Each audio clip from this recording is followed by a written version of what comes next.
جی السلام علیکم ورحمۃ اللہ وبرکاتہ۔ محترم امیر فیصل صاحب اور گروپ کے تمام احباب جو اس وقت سن رہے ہیں، آج کا موضوع بڑا اہم ہے، کیونکہ حبل اللہ جو ہے وہ قرآن مجید میں اللہ تعالیٰ فرماتا ہے کہ حبل اللہ کو پکڑ لو، جیسا کہ سورہ آل عمران میں اللہ تعالیٰ فرماتا ہے وَاعْتَصِمُوا بِحَبْلِ اللَّهِ جَمِيعًا وَلَا تَفَرَّقُوا، اور اللہ کی رسی کو سب کے سب مضبوطی سے پکڑ لو اور تفرقہ نہ کرو۔ تو اس کے متعلق کہ اللہ کی رسی کیا ہے اور اس سے کیا مراد ہے، اس کے متعلق مختلف قسم کی آراء ہیں۔ کچھ لوگ کہتے ہیں کہ اس سے مراد قرآن مجید ہے، کچھ لوگ کہتے ہیں کہ اس سے مراد اہل بیت ہیں، کچھ لوگ کہتے ہیں کہ اس سے مراد سنت رسول اللہ صلی اللہ علیہ وسلم ہے، اور کچھ لوگ کہتے ہیں کہ اس سے مراد اہل سنت والجماعت ہے، اور کچھ لوگ کہتے ہیں کہ اس سے مراد سواد اعظم ہے، یعنی مسلمانوں کی کثیر تعداد جس مسلک پر ہوگی وہ اس کو حبل اللہ کہا جائے گا، یعنی اللہ کی رسی۔ تو آج میں حبل اللہ کے موضوع پر ایک اور پہلو سے بات کرنا چاہتا ہوں، اور اس کے متعلق جو مجھے سمجھ آئی ہے اور اس کے لیے میں دلائل بھی دوں گا۔ تو باقی جو ہے ہر شخص کا اپنا اپنا خیال ہے اور اس کو حق ہے کہ اپنا خیال رکھے، لیکن میں سمجھتا ہوں کہ جو مجھے سمجھ آئی ہے وہ میں آپ کے ساتھ شیئر کروں کہ حبل اللہ سے مراد میرے خیال میں کیا ہو سکتی ہے اور اس کے لیے میرے پاس کیا دلائل ہیں۔ سب سے پہلے ہم جان لیتے ہیں کہ اللہ تعالیٰ جو یہ فرماتا ہے کہ اللہ کی رسی کو مضبوطی سے پکڑ لو اور تفرقہ نہ کرو، تو تفرقہ سے کیا مراد ہے؟ کیونکہ اگر ہم یہ جان لیں گے کہ ہمیں تفرقہ سے منع کیا گیا ہے تو شاید ہمیں پھر اللہ کی رسی سے کیا مراد ہے وہ سمجھنے میں بھی آسانی ہوگی۔ تو یہ جو لفظ ہے فرقہ، اس کا معنی گروہ اور جماعت کے ہیں، اور یہ لفظ فرق سے مشتق ہے، جس کے معنی ہے کہ الگ کرنا یا جدا ہونا۔ اور دوسرے الفاظ میں فرقہ کو اس طرح بیان کیا جا سکتا ہے کہ فرقہ کسی بھی مذہب، جماعت، چاہے سیاسی یا مذہبی ہو، یا گروپ کا ذیلی حصہ ہوتا ہے جو اپنے الگ خیالات اور نظریات کی وجہ سے الگ جانا جاتا ہے۔ ان معنی سے یہ بات بھی واضح ہو جاتی کہ فرقہ واریت کا مطلب ہے کہ الگ الگ گروہوں اور جماعتوں میں بٹ جانا، اور یہ گروہ بندی نظریاتی ہو یا عملی ہو یا عقلی ہو، یہ اس کو ہم فرقہ واریت ہی کہیں گے۔ اور فرقہ یا گروہ کا حصہ ہونا اسے عرف عام میں غلط سمجھا جاتا ہے، حالانکہ اللہ تعالیٰ نے قرآن مجید میں مختلف گروہوں کا ذکر فرمایا ہے۔ جیسے کہ ہم جانتے ہیں کہ سب سے پہلے سورہ فاتحہ میں اللہ تعالیٰ نے 3 گروہوں کا ذکر فرمایا ہے: منعم علیہ گروہ یعنی انعام یافتہ گروہ، اور مغضوب علیہم گروہ یعنی غضب یافتہ گروہ، اور گمراہی پر قائم گروہ یعنی ضالین کا گروہ۔ تو اللہ تعالیٰ شروع میں ہی 3 گروہوں کا ذکر کر رہا ہے، اور پھر سورہ بقرہ کی پہلی 17 آیات میں بھی 3 گروہوں کا ذکر ہے: مومنین، منکرین اور منافقین۔ اور پھر اس کے علاوہ قرآن مجید میں اور بھی قسم کے گروہوں کا ذکر ہے، جیسے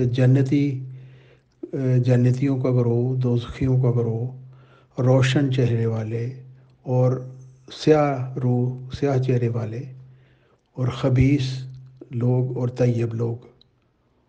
اور پھر مسلم اور مومن، اس میں بھی اللہ تعالیٰ فرق کر کے بتاتا ہے قرآن مجید میں۔ جیسے کہ سورہ الحجرات کی آیات 14 اور 15 میں اللہ تعالیٰ فرماتا ہے کہ اے لوگو، یقیناً ہم نے تمہیں نر اور مادہ سے پیدا کیا اور تمہیں قوموں اور قبیلوں میں تقسیم کیا تاکہ تم ایک دوسرے کو پہچان سکو۔ بلا شبہ اللہ کے نزدیک تم میں سب سے زیادہ معزز وہی ہے جو سب سے زیادہ متقی ہے، یقیناً اللہ دائمی علم رکھنے والا اور ہمیشہ باخبر ہے۔ یعنی اس میں بھی اللہ تعالیٰ نے قوموں اور قبیلوں کا ذکر کر دیا، اور پھر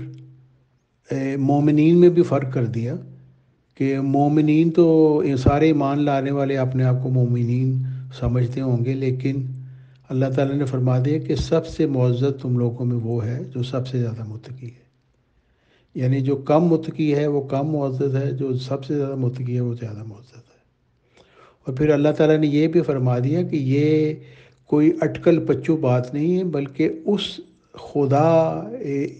علیم و خبیر کی طرف سے ہے جو دائمی علم رکھنے والا ہے اس۔ اور 15ویں آیت میں اللہ تعالیٰ یہ فرماتا ہے کہ بادیہ نشین کہتے ہیں کہ ہم ایمان لے آئے، تو اللہ تعالیٰ فرماتا ہے اپنے رسول اکرم صلی اللہ علیہ وسلم سے کہ تو کہہ دے کہ تم ایمان نہیں لائے، لیکن صرف اتنا کہا کرو کہ ہم مسلمان ہو چکے ہیں، جبکہ ابھی تک ایمان تمہارے دلوں میں داخل بھی نہیں ہوا۔ اور اگر تم اللہ اور اس کے رسول کی اطاعت کرو تو وہ تمہارے اعمال میں کچھ بھی کمی نہیں کرے گا، یقیناً اللہ بہت بخشنے والا اور بار بار رحم کرنے والا ہے۔ یعنی اس میں اللہ تعالیٰ مومنین کے گروہ بتا رہا ہے کہ کچھ ایسے ہیں جو اسلام تو لے آئے ہیں لیکن ایمان ابھی ان کے دلوں میں داخل نہیں ہوا، اگرچہ سب کے سب مسلمان ہی کہلائیں گے، لیکن ان کے اندر بھی درجات ہیں۔ وہ جو ابھی شروع کے مسلمان ہیں جنہوں نے ایمان میں ترقی کرنی ہے، اور وہ جو ایمان میں ترقی کر چکے ہیں، تو یہ بھی اللہ تعالیٰ دو گروہ بنا رہا ہے مومنین کے۔ اس لیے جیسے کہ عام طور پہ خام خواہ آدمی کہنا شروع کر دیتا ہے فرقہ واریت، یہ جیسے کہ یہ بہت بری چیز ہے، حالانکہ جب تک آپ کو پتہ ہی نہ ہو کہ فرقہ واریت ہے کیا، اور قرآن مجید میں اور اللہ تعالیٰ کا اس کے متعلق کیا ارشاد ہے اور اس کی کیا مشیت ہے، تو اس کی مذمت کرنا یا اس کے اوپر بحث کرنا وہ ایک وقت ضائع کرنا ہی ہوگا۔ اور پھر یہ بھی جاننا ضروری ہے کہ گروہ بندی اور فرقہ بندی کا آغاز ہی اللہ تعالیٰ کی گہری حکمت کے تحت ہوا ہے، اس لیے انسان کو اپنی نادانی میں فرقہ بندی کو برا کہنا اصل میں اللہ تعالیٰ کی گہری حکمتوں کا انکار ہے، اس لیے اس سلسلہ میں کامل احتیاط لازمی ہے۔ جیسے کہ اللہ تعالیٰ سورہ المائدہ میں آیت 49 میں اللہ تعالیٰ فرماتا ہے جعلنا منکم شرعۃ ومنہاجا وَلَوْ شَاءَ اللَّهُ لَجَعَلَكُمْ أُمَّةً وَاحِدَةً وَلَكِنْ لِيَبْلُوَكُمْ فِيمَا آتَاكُمْ فَاسْتَبِقُوا۔ اللہ تعالیٰ فرماتا ہے کہ تم میں سے ہر ایک کے لیے ہم نے ایک مسلک اور ایک مذہب بنایا ہے، اور اگر اللہ چاہتا تو ضرور تمہیں ایک ہی امت بنا۔ اب دیکھیے اگر یہ مسلک اور مذہب یہ بری بات ہوتی تو پھر اللہ تعالیٰ یہ کیوں فرما رہا ہے؟ اللہ تعالیٰ تو فرماتا ہے کہ ہم چاہتے تمہیں ایک ہی امت بنا دیتے، لیکن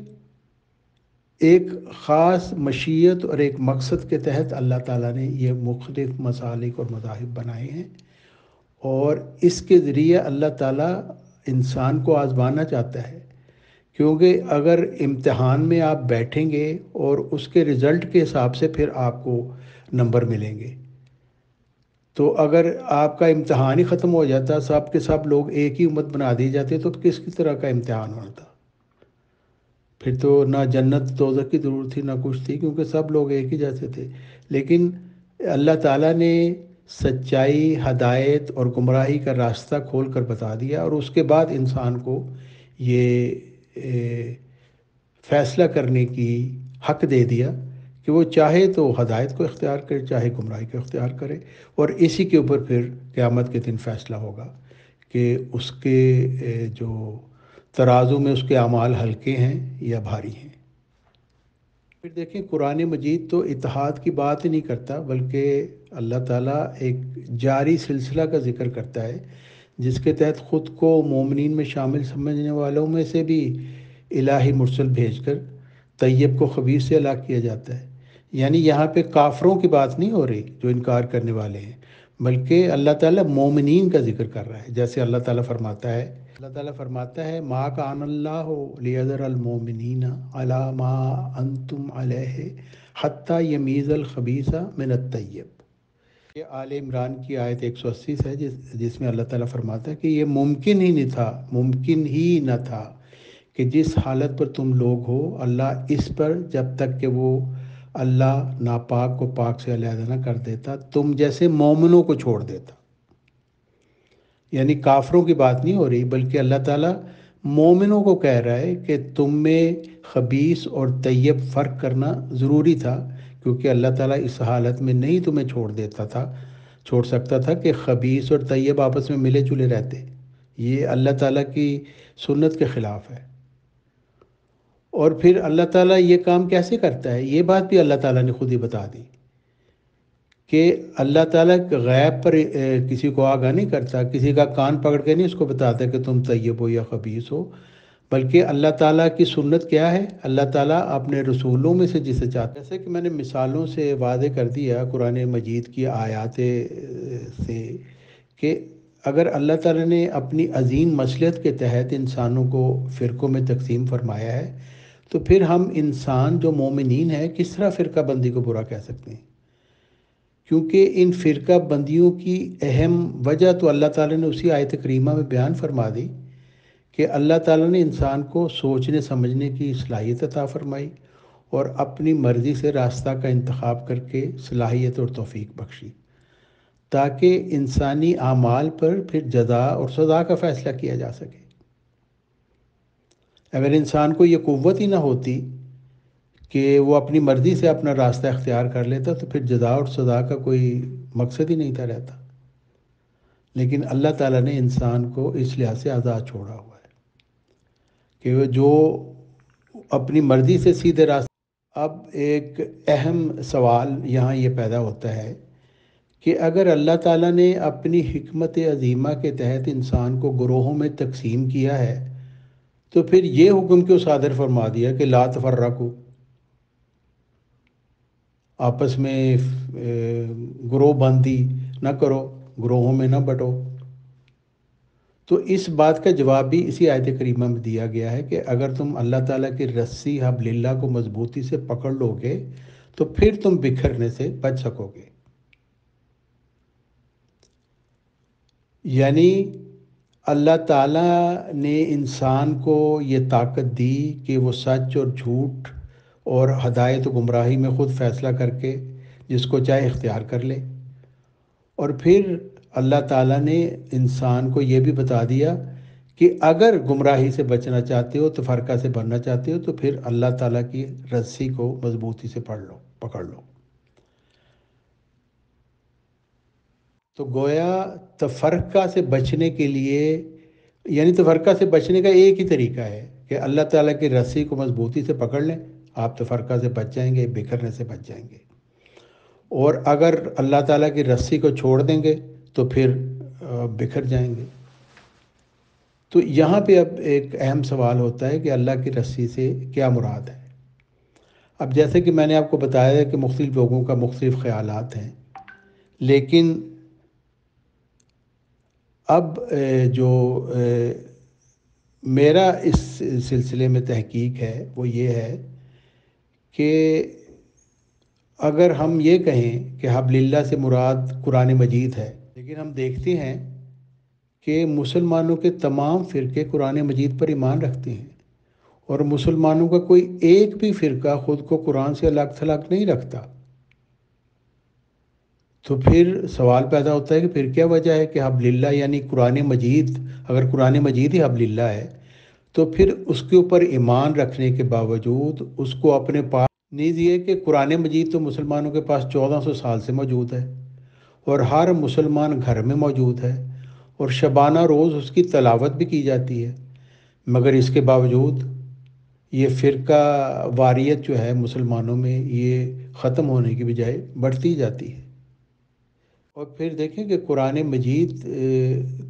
کو اللہ تعالیٰ کا کلام ہم اس لیے سمجھتے ہیں کہ ہم پہلے رسول پر ایمان لائے صلی اللہ علیہ وآلہ وسلم، کیونکہ حضرت محمد صلی اللہ علیہ وسلم نے جن پر قرآن مجید وحی بن کر اترا، نازل ہوا، انہوں نے ہمیں بتایا کہ یہ خدا کا کلام ہے۔ یعنی اگر ہم رسول کو ہی نہیں مانیں گے، اس پر ایمان نہیں لائیں گے، تو قرآن مجید پر ہم کیسے ایمان لا سکتے ہیں؟ اور یہ جو ایمان ہمیں نصیب ہوا ہے، اللہ تعالیٰ پر ایمان اور اللہ تعالیٰ کے کلام پر ایمان، یہ ہمیں رسول کے ذریعے سے نصیب ہوا ہے۔ ورنہ اگر رسول کے توسط سے کے بغیر خدا کا کلام ہمیں پیش کیا جاتا تو وہ ہماری ہدایت کا باعث نہیں بن سکتا تھا، جب تک کہ رسول کی رہنمائی ہمیں حاصل نہ ہوتی۔ بس میں سمجھتا ہوں کہ ان دلائل پر بنیاد رکھتے ہوئے کہ حبل اللہ سے مراد اصل میں اللہ تعالیٰ کا رسول ہے، جیسے کہ اللہ تعالیٰ سورہ آل عمران میں فرماتا ہے، وَكَيْفَ تَكْفُرُونَ وَأَنْتُمْ تُتْلَىٰ عَلَيْكُمْ آيَاتُ اللَّهِ وَفِيكُمْ رَسُولُهُ وَمَن يَعْتَصِم بِاللَّهِ فَقَدْ هُدِیَ إِلَىٰ صِرَاطٍ مُسْتَقِیمٍ۔ یعنی وہ وہی مضبوطی سے پکڑنے کی بات یہاں آ گئی۔ اللہ تعالیٰ فرماتا ہے، اور تو محترم طارق چوہان صاحب، السلام علیکم ورحمۃ اللہ۔ یہ آپ تفرقو، فرقہ اور اسی کے ریگارڈنگ سارا زور دے رہے ہیں سر، اور آپ یہ کہہ رہے ہیں کہ یہ کہاں سے آئے، کہاں سے نہیں آئے۔ تو تفرقو کا جمع کر لیجئے، پلس کر لیجئے، کیا فاروق نہیں بنتا اردو یا عربی ٹرمز میں؟ اور سیکنڈ خلیفہ آف اسلام حضرت عمر کو نام ان کا ماں باپ نے عمر رکھا تھا، عمر ہی کے نام سے پہچانے جاتے تھے۔ فاروق لقب ان کو کیوں دیا گیا، کس نے دیا، اور فاروق کا مطلب کیا ہے؟ میں سمجھتا ہوں کہ اگر اس کا جواب مل جائے تو یہ پورے سیشن کے لیے ٹھیک ہو جائے گا سر۔ فاروق کا مطلب بھی تفرقہ ڈالنے والا، فرق کرنے والا ہی ہوتا ہے۔ اب کہاں کہاں کیوں کیوں کیا جی، تفرق کو میں نے آپ کو بتا دیا کہ یہ فرق سے نکلا ہے کہ یعنی گروہوں میں بٹنا، فرق کرنا، یعنی کہ ایک تھوڑے سے فرق کی وجہ سے کوئی ایک گروہ، مثلا مسلمانوں میں جو فرقے بنے ہوں اسی وجہ سے ہونے کہ ان میں فرق ہے کچھ۔ مطلب قرآن مجید تو سب کے پاس موجود ہے، لیکن قرآن مجید کی آیات کی تشریح وہ مختلف طریقے سے کرتے ہیں، اس لیے وہ ایک نیا فرقہ بن جاتا ہے۔ تو یہ تفرقو سے یہی مراد ہے کہ فرقوں میں قرآن مجید یہاں پہ یہ فرما رہا ہے کہ اللہ کی آیات تمہیں پڑھتی جاتی ہیں اور تم ان کا انکار کیسے کر سکتے ہو جبکہ اس کا رسول تم میں موجود ہے۔ یعنی رسول کی موجودگی کی وجہ سے تم پر اتمام حجت ہو جاتی ہے، کیونکہ رسول جو ہے وہ اللہ کی آیات تم پر پڑھ کر سناتا ہے، اور رسول کا یہ دعویٰ ہے کہ اسے اللہ تعالیٰ نے بھیجا ہے، اور جو کلام اللہ تعالیٰ نے اس پر نازل کیا ہے اس کا یہ دعویٰ کہ یہ خدا کا کلام ہے۔ تو جب خدا کا کلام تمہیں رسول کے ذریعے سے مل رہا ہے تو پھر تم اس کا کیسے انکار کر سکتے ہو؟ یعنی اللہ تعالیٰ یہاں پہ رسول کو وہ حبل اللہ بتا رہا ہے، یعنی جو اللہ کے رسول کی پیروی کرے گا وہ اللہ تعالیٰ کو مضبوطی سے پکڑ لے گا۔ اور اس طرح اللہ تعالیٰ کا رسول حضرت محمد صلی اللہ علیہ وسلم حبل اللہ ہیں، کیونکہ قرآنی آیات کو کوئی بھی انسان سمجھ نہیں سکتا جب تک اسے اللہ تعالیٰ کے پیغمبر کے ذریعے سمجھایا نہ جائے، اس وجہ سے کہ اللہ تعالیٰ کا پیغمبر خود اللہ تعالیٰ سے۔ سورہ آل عمران آیت 32 اللہ تعالیٰ فرماتا ہے کہ قُلْ إِن كُنتُمْ تُحِبُّونَ اللَّهَ فَاتَّبِعُونِي يُحْبِبْكُمُ اللَّهُ وَيَغْفِرْ لَكُمْ ذُنُوبَكُمْ وَاللَّهُ غَفُورٌ رَحِيمٌ۔ تو کہہ دے کہ اگر تم اللہ سے محبت کرتے ہو تو میری پیروی کرو، اللہ تم سے محبت کرے گا۔ یعنی اللہ کی محبت پانے کے لیے رسول کی پیروی ضروری ہے۔ بس ثابت ہوا کہ رسول ہے اصل میں جو حبل اللہ ہے، کیونکہ اگر رسول کی ضرورت نہ ہوتی تو قرآن مجید تو کسی جگہ پڑا ہوتا، لوگ وہاں خود ہی وہاں ڈھونڈ لیتے اس کو اور ہدایت پا جاتے، لیکن ایسا نہیں تھا، کیونکہ اسی لیے انبیاء کا سلسلہ ہمیشہ سے جاری ہے، جاری رہے گا، کیونکہ خدا تعالیٰ کی توحید کا پیغام، اللہ تعالیٰ کی محبت رسول سے محبت کیے بغیر مل نہیں سکتی۔ تو اصل میں رسول ہے جو حبل اللہ ہے، اللہ کی رسی ہے، اور رسول کو پکڑنے کے لیے کہا گیا ہے، اس کی پیروی کے لیے کہا گیا ہے، تاکہ اللہ تعالیٰ کا قرب آپ کو حاصل ہو۔ جیسے کہ سورہ مجادلہ میں اللہ تعالیٰ فرماتا ہے بے شک وہ لوگ جو اللہ اور اس کے رسول کی مخالفت کرتے ہیں، یہ حالانکہ ہم کھلے کھلے نشانات نازل کر چکے ہیں، وہ اسی طرح ہلاک کر دیے جائیں گے جیسے ان سے پہلے لوگ ہلاک کر دیے گئے، اور کافروں کے لیے ایک بہت رسوا کن عذاب مقدر ہے۔ یعنی رسول کی مخالفت سے انسان کو ہلاکت ملتی ہے۔ اور پھر اسی سورہ المجادلہ کی آیت 21 میں اللہ تعالیٰ فرماتا ہے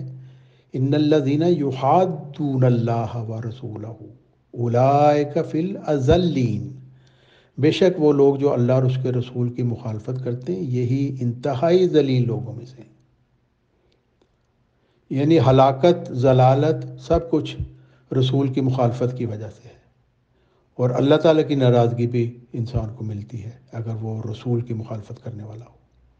یعنی رسول کی مخالفت ہی اللہ تعالیٰ کی مخالفت ہے، اور رسول سے محبت اللہ تعالیٰ سے محبت ہے، اور یہی ہے وہ سیدھا راستہ جس کو جب انسان اپنی مرضی اور خواہش سے اختیار کرتا ہے اور اس پر ثبات قدم اختیار کرتا ہے تو قرآن مجید کے مطابق اس نے عروۃ الوثقی کو پکڑا، اور یہی ہے وہ اللہ تعالیٰ کا فرقہ جسے اختیار کرنے کا اللہ تعالیٰ نے حکم فرمایا ہے، اور فرمایا لا تفرقوا، کیونکہ رسول کو چھوڑ کر کوئی اور فرقہ نہ بناؤ۔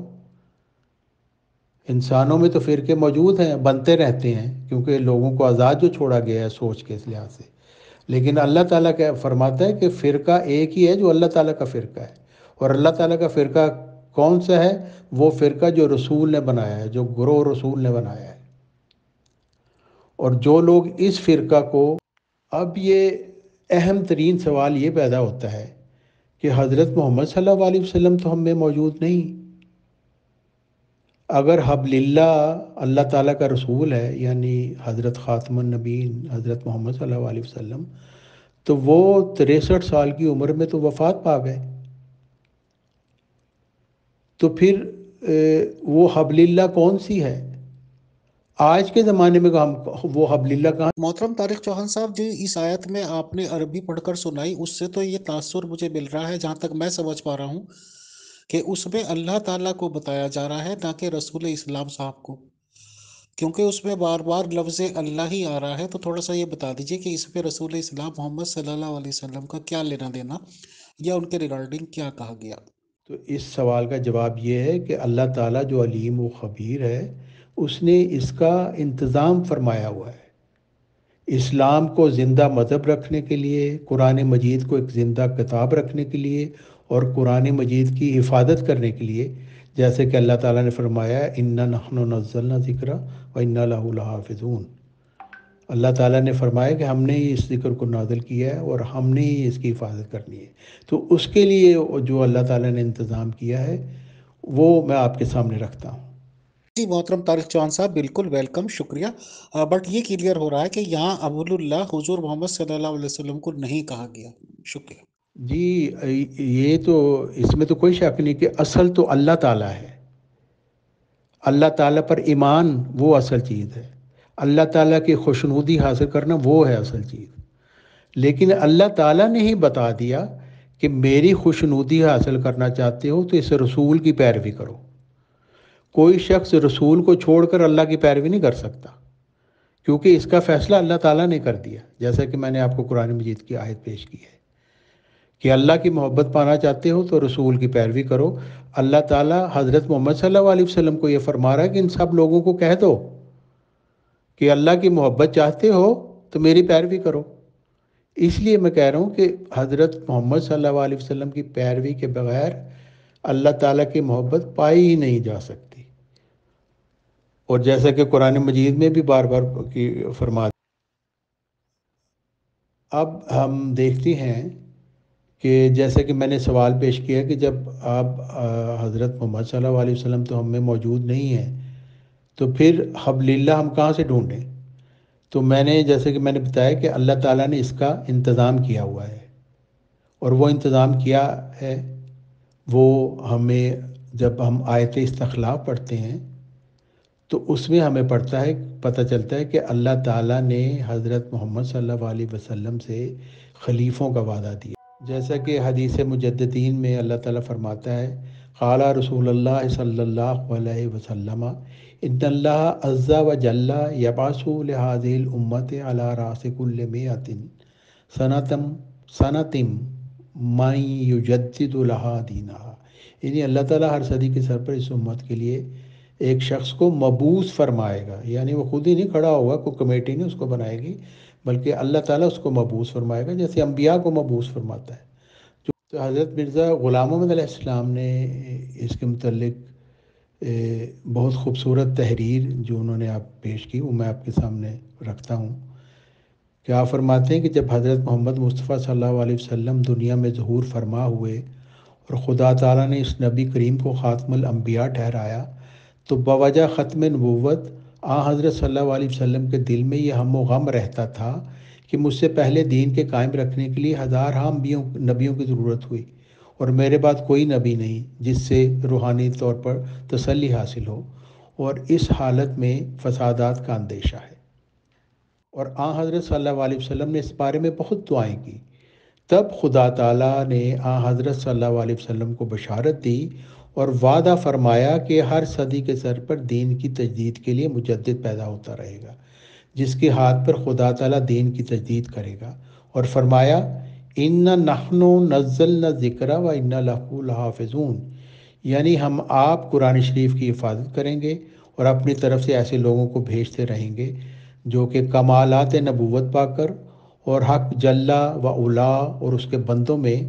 واسطہ بن کر، اور حضرت صلی اللہ علیہ وسلم نے اس بارے میں بہت دعائیں کی۔ تب خدا تعالیٰ نے حضرت صلی اللہ علیہ وسلم کو بشارت دی اور وعدہ فرمایا کہ ہر صدی کے سر پر دین کی تجدید کے لیے مجدد پیدا ہوتا رہے گا، جس کے ہاتھ پر خدا تعالیٰ دین کی تجدید کرے گا، اور فرمایا اِنَّا نَحْنُ نَزَّلْنَا الذِّكْرَ وَإِنَّا لَهُ لَحَافِظُونَ، یعنی ہم آپ قرآن شریف کی حفاظت کریں گے اور اپنی طرف سے ایسے لوگوں کو بھیجتے رہیں گے جو کہ کمالات نبوت پا کر اور حق جلا و اولا اور اس کے بندوں میں واسطہ بن کر راہ راست کی لوگوں کو ہدایت کریں گے۔ اور حدیث صحیح میں یعنی حضرت محمد صلی اللہ علیہ وسلم ہر صدی کے سر پر ایک طرح کا اپنے نائب کے ذریعے مبعوث کیے جائیں گے جو اس صدی کا مجدد ہوگا، اور وہ حضرت محمد صلی اللہ علیہ وسلم کا نائب خلیفہ ہوگا، اور اس کا آنا ایسی ہوگا جیسے حضرت محمد صلی اللہ علیہ وسلم میں موجود ہے، اور اللہ تعالیٰ کی طرف سے وہ ہدایت یافتہ ہوگا، اور دین میں جو غلط باتیں جن کا دین سے تعلق نہیں، ان کی وہ نشاندہی کر کے دین کو نئے سرے سے تازہ بتازہ کر دے گا۔ اور پھر حضرت مرزا غلام محمد علیہ السلام تجدید دین کے متعلق فرماتے ہیں، جس کا وعدہ آیت استخلاف میں بھی کیا گیا اور حدیث مجددین میں بھی کیا گیا، کہ تجدید دین وہ پاک کیفیت ہے کہ اول عاشقانہ جوش کے ساتھ اس پاک دل پر نازل ہوتی ہے جو مکالمہ الہی کے درجہ تک پہنچ گیا ہو، پھر دوسروں میں جلد یا دیر سے اس کی سرایت ہوتی ہے۔ جو لوگ خدا تعالیٰ کی طرف سے مجددیت کی قوت پاتے ہیں وہ نرے استخوان فروش نہیں ہوتے، یعنی ڈھانچہ بیچنے والے نہیں ہوتے، بلکہ وہ واقعی طور پر نائب رسول اللہ صلی اللہ علیہ وسلم فرماتے ہیں کہ خدا تعالیٰ کے الہام کی تجلی ان کے دل پر ہوتی ہے، یعنی جو مجدد کھڑا ہوتا ہے، مبعوث ہوتا ہے آیت استخلاف کے مطابق اور حدیث مجددین کے مطابق، وہ اللہ تعالیٰ سے الہام پا کر کھڑا ہوتا ہے، اور اس کی ہدایت اللہ تعالیٰ کی طرف سے پہلے کی جاتی ہے، پھر وہ لوگوں کو آ کے ہدایت دیتا ہے۔ اور پھر آپ فرماتے ہیں اور وہ ہر ایک مشکل کے وقت روح القدس سے سکھلائے جاتے ہیں،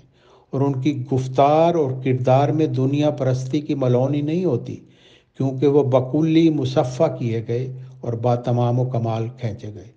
فتح اسلام صفحہ 7۔ پھر حضرت محمد صلی اللہ علیہ وسلم نے بھی فرمایا کہ میری امت 73 فرقوں میں بٹ جائے گی، یعنی کوئی اگر فرقوں کو برا کہہ رہا ہے یا فرقوں میں بٹنا جو ہے وہ کوئی غلط بات تھی، تو پھر حضرت محمد صلی اللہ علیہ وسلم نے کیوں فرمایا کہ میری امت 73 فرقوں میں بٹ جائے گی؟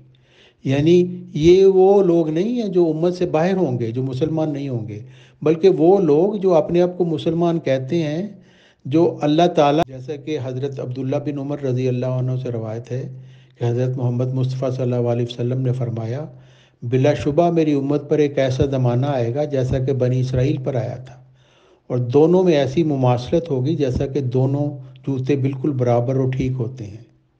یہاں تک کہ بنی اسرائیل میں سے اگر کسی نے اپنی ماں کے ساتھ اعلانیہ بدفعلی کی ہوگی تو میری امت میں بھی ایسے لوگ ہوں گے جو ایسا ہی کریں گے۔ اور بنی اسرائیل 72 فرقوں، کچھ لوگ کہتے ہیں کہ جی یہ حدیث جو ہے وہ نہیں، ضعیف ہے، حالانکہ یہ بالکل غلط بات ہے۔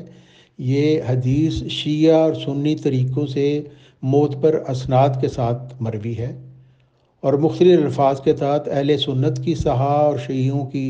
کتب اربعہ میں نقل ہوئی ہے۔ اور آیت اللہ جعفر سبحانی فرماتے ہیں کہ یہ روایت مستفیضہ ہے، یعنی کثرت سے مختلف طریقوں سے نقل ہوئی ہے۔ اس صورت میں اس کی سند ضعیف بھی ہو تو قابل قبول ہوگی۔ تو یہ جو حدیث ہے یہ بالکل صحیح حدیث ہے اور یہ قرآن مجید کی تعلیم کے عین مطابق ہے، جیسا کہ میں نے آپ کو پہلے ہی بتا دیا کہ اللہ تعالیٰ فرماتا ہے کہ مومنوں کو اس حالت میں نہیں چھوڑے گا جب تک کہ خبیث کو طیب سے الگ نہ۔ اور پھر آج یہ ارشاد رسول اللہ صلی اللہ علیہ وسلم ہماری آنکھوں کے سامنے پورا ہوتا نظر آ رہا ہے، اور مسلمان واقعی یہود و نصارہ سے بڑھ کر تفرقہ کا شکار ہیں۔ تو اس حدیث کی صحت پر شک کرنا پرلے درجے کی نادانی ہے، مطلب کوئی اندھا ہی ہوگا جو کہے گا کہ نہیں میں نے نہیں ماننا، تو ایسے اندھے کو ہم کیا کر سکتے ہیں۔ کہ قرآن شریف آپ پڑھیں نا تو وہاں پہ آپ کو پتہ چلے گا کہ اللہ تعالیٰ نے جن جن باتوں سے منع کیا انسانوں کو وہ انہوں نے ضرور کرنی ہوتی ہے۔ جیسے کہ اللہ تعالیٰ فرماتا ہے لا تفرقو، تو فرقے پھر ضرور بننے تھے کیونکہ اللہ تعالیٰ نے منع کیا، تو اس لحاظ سے مسلمان حد سے زیادہ تفرقہ کا شکار ہو گئے۔ پھر اگر کوئی یہ سوال کرے کہ یہودیوں کے لیے 71، عیسائیوں کے لیے 72 اور مسلمانوں کے لیے، اس کے جواب میں عرض ہے کہ 70 سے زائد کا ذکر کر کے تینوں الہی ادیان میں کثرت سے فرقہ بندی کی طرف اشارہ ہے۔ یعنی عربی کا یہ علم الکلام ہے کہ 70 سے زائد ذکر کا مقصد یہ ہے کہ کثرت سے فرقے ہوں گے، ضروری نہیں کہ گن کر 70 یا اس سے زیادہ ہوں یا کم ہوں، بلکہ مقصد یہ ہے کہ کثرت سے فرقے ہوں گے۔ لیکن یہ بات اس میں ظاہر ہوتی ہے کہ یہودیوں سے زیادہ عیسائیوں کے فرقے ہوں گے اور یہودیوں اور عیسائیوں سے زیادہ مسلمانوں کے فرقے ہوں گے، اس لیے 71، 72، 73 کی طرف اشارہ، یعنی کثرت کی ترتیب کے حساب سے یہ اشارہ کیا گیا ہے۔